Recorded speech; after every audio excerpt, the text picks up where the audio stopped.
Untuk bisa ke sana, yuk kita mulai yang pertama adalah kita harus punya growth mindset. Apa sih growth mindset itu? Nah, kalau dibilang dari pemahamannya, growth mindset itu sebenarnya bagaimana cara kita melihat sesuatu, melihat satu situasi dan kemudian menyikapinya. Growth mindset itu lebih ke bagaimana kita bisa secara positif melihat segala sesuatu untuk bisa memperbaiki hal itu. Contoh gitu ya, ini kan istilah populernya itu growth mindset sama fixed mindset. Kalau orang yang fixed mindset, kasih analogi gini.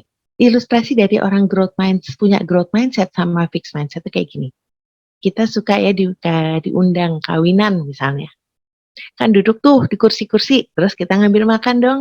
Pas kita habis ngambil makan, balik ke kursi, udah ada yang dudukin. Nah, respon orang yang fix mindset-nya itu kayak gini, ih ini kan kursi saya tadi gitu. Bahkan kalau ada temennya yang sebelah-sebelahan, kok nggak bilang sih? Kok kamu nggak bilang sih ini kursi saya tadi? Kok nggak jagain sih? Gitu ya. Dapat ya ilustrasinya. Jadi dia lebih menyalahkan keadaan. Dia lebih melihat bahwa keadaan yang mempengaruhi dia. Sementara kalau orang yang punya growth mindset, dia akan begini. Dia lihat kursinya udah diisi, apa coba? Ambil aja kursi yang lain gitu ya.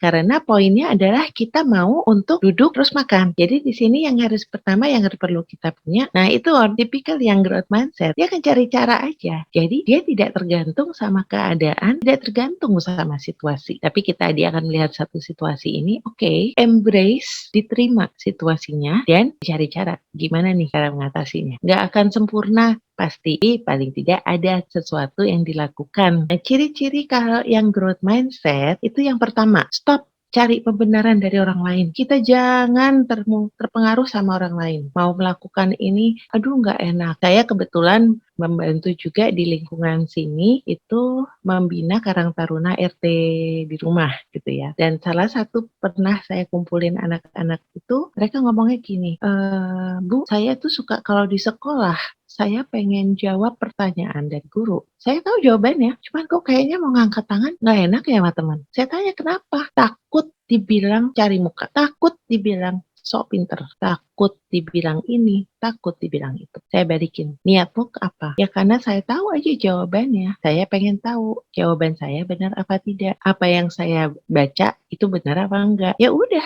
saya bilang jawab aja, angkat tangan aja. Kenapa kamu mesti pikirin nanti temanmu mikir kamu sok pinter, sok cari muka dan lain-lain. Niatanmu itu bukan.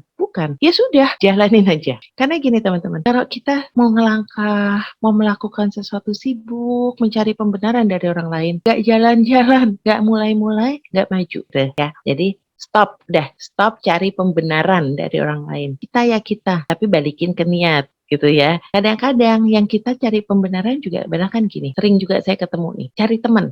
Si ini kan begini ya, si ini begini ya. Itu kan cari pembenaran. Kita mencari orang supaya berpihak sama kita. Itu juga nggak perlu kan? Nah, jadi akhirnya kita terpengaruh dengan lingkungan, khawatir dengan lingkungan. Nah, satu-satunya cara adalah stop. Stop, cari pembenaran dari orang lain. Caranya gimana nanti? Di poin 2, silakan kita mesti punya dan mengembangkan goals. Nah, orang yang masih sibuk cari pembenaran sana sini itu karena dia nggak yakin. Pernah ada lagunya kan? Mau dibawa kemana gitu ya.